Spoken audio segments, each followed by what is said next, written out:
ओ नीच लाला,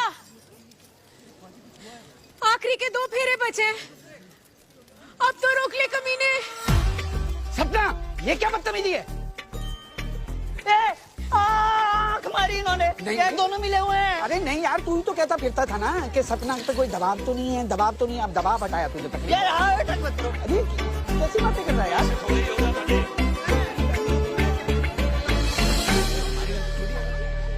शर्म तो नहीं आती होगी तुझे? भाई बूढ़ा आदमी हमारे पैर के चक्कर में पिटने को तैयार है और तू दूर बैठा मुझे देखता रहे बस। कुछ मत करियो। मैं क्या करूं? हाँ, मैं क्या करूं? केटरिंग तो मैंने कर ली। तुझे ना कुकट मारने का मन करता है मुझे लाला। क्या कहा था तूने? हाँ, कि परिवार से बड़ा कुछ नहीं होता। मैं कौन हूँ? परिवार नहीं हूँ मैं तेरा।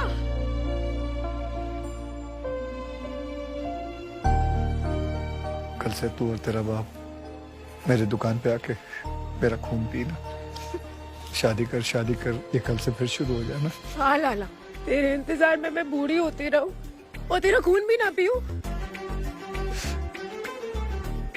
पियो मेरा खून पियो। तो रोज आऊंगी तेरे दुकान, तुझसे रोज पूछूंगी कि बता लाला शादी कब कर रहा है?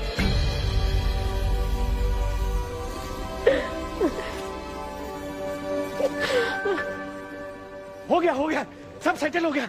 लड़के वाले भी मान गए और ये लड़का भी मान गया। बहुत ही शरीफ लोग हैं। बस इसकी एक शर्त है लाला। बोल बेटा। आप ही बता दो ना, मेरा शर्मा रहा है? थोड़ा थोड़ा। ऐसा है लाला, ये लक्ष्मी को पसंद करता है। ओह सच्ची? हाँ हाँ, सपना की रस्मों में इसी को ताड़ रहा था कमीना। ताड़ कहाँ रहा था? ऐसे देख रहा था। अच्छा, प्रेशर कुछ नहीं है, मतलब अगर सब ओके हो तो। हाँ लाला, बहुत मुश्किल से सेटल हुआ है, मान जा। ठीक है, कल आ जाना दरियागंज कोचिंग के बाद, लेकिन समझ आए तो ही हाँ बोलूंगी। हाँ हाँ 5 PM हाँ। शाम 5। और पता है ना, हमारे यहाँ लड़कियाँ दहेज देती नहीं है, लेती है। वो तो सबको ही पता है, मतलब ऐसा क्या? हमारे घर की कहानी पूरी तो हो गई थी, पर खत्म होने में अभी कई साल बचे थे। ओ लाला, कमीने कब करेगा शादी तू? मुझे पता अरे नहीं। अरे लाला, यही होगा। अरे बता। भाई ने भाई का फर्ज तो निभा दिया था, पर हमारी माँ को दिया वचन अभी बाकी था।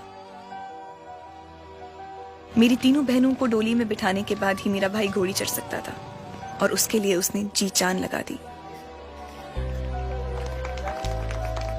200 साल पहले हम औरत को पति की चिता के साथ ही जला देते थे। आज तो हम उतनी भी जहमत नहीं उठा रहे। खुद पति ही जला मारता है बीवी को।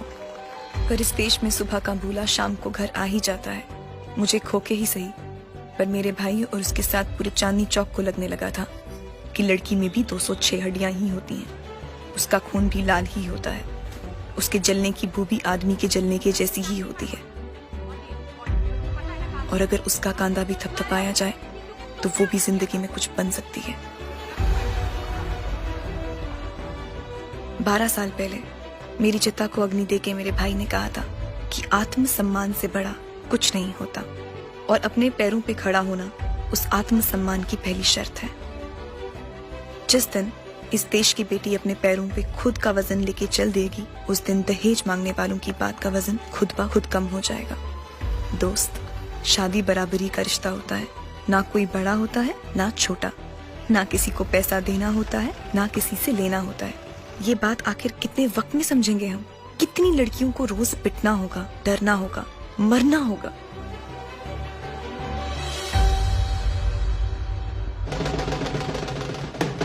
वाह जियो, 60 में भी कितना जचता है ना मेरा भाई। भगवान लंबी उम्र दे इसे। बड़ी तमन्ना थी मेरी कि नाच सकूं अपने भाई की बारात पे। गले तक जीना चाहती थी मैं। अनार की रोशनी बन के बिखर जाना चाहती थी अपने भाई की बारात के आगे। पर ऐसा हो ना सका। आशीर्वाद है मेरा कि ऐसा भाई सबको मिले। और एक छोटी सी ख्वाहिश भी कि हर एक घंटे में जो एक लड़की इस दहेज के नाम पे मर जाती है, इस देश में वो बंद हो जाए। और किसी के लिए ना सही तो बस इसलिए कि देख सके वो भी अपने भाई को घोड़ी पे चढ़ा, शेरवानी पहने, उसकी भाभी को घर लाते।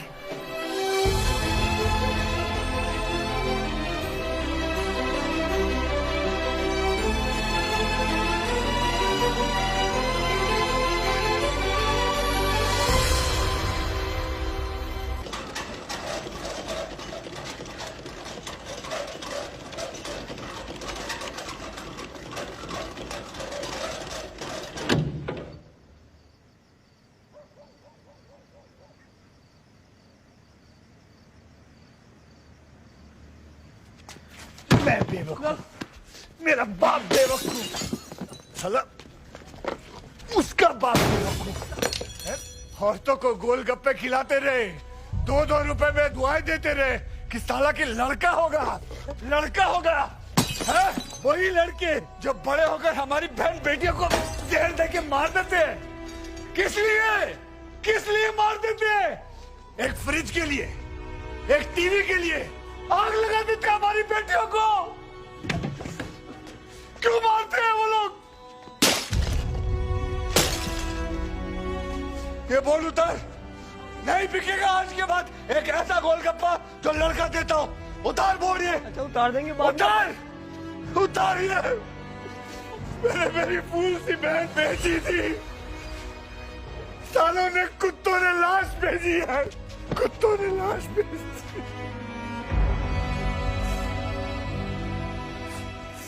नहीं रुकेंगे गफार, ये लड़के वाले नहीं रुकेंगे। ये साले मांगते रहेंगे और हम लोग देते रहेंगे। ये साले मांगते रहेंगे। नहीं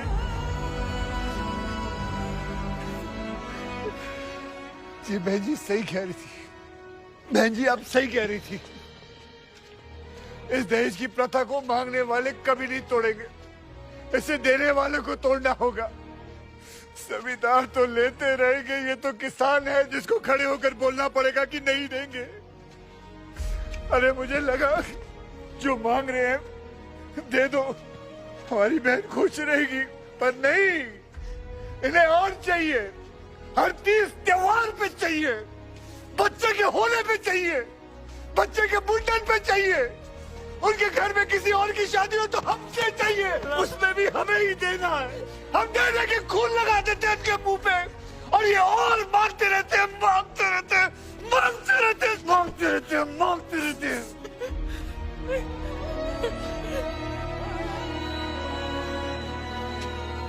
मैंने जैसे अपनी मरती माँ को वचन दिया था ना बेटा, आज मैं हाथ जोड़ के अपनी तीनों बहनों को वचन देता। बेटा मैं तुम्हें इस काबिल बनाऊंगा कि तुम दहेज लेके आओ। वो सारा पैसा जो मैंने तुम्हारे दहेज के लिए जोड़ रखा है वो मैं तुम पे लगाऊंगा। तुम्हें इस काबिल बनाऊंगा कि तुम खड़े होके उल्टा दहेज मांग सको। और कसम है तुम्हें तुम्हारे बाप की जो कभी हार मानी। बेटा इतनी बड़ी बात नहीं है शादी जितना आत्मसम्मान होता है।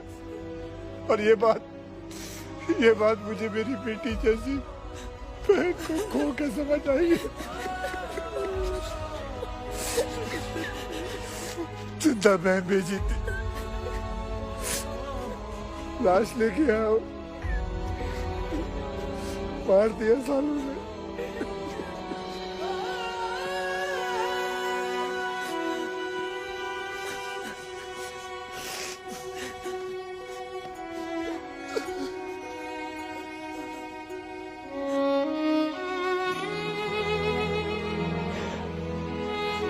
सपना, मेरी एक कसम तेरी आधी जिंदगी खा गई, बाकी की आधी ये दूसरी खा जाएगी।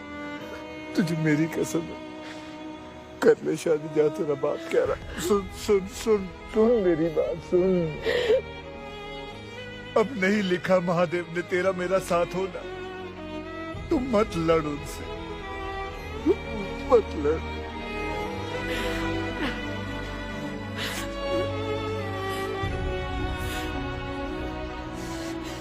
मेरा मरा हुआ मुंह देखेगी अगर तुम मेरी बात नहीं मानी। कर ले ब्याह जहां तेरा बाप।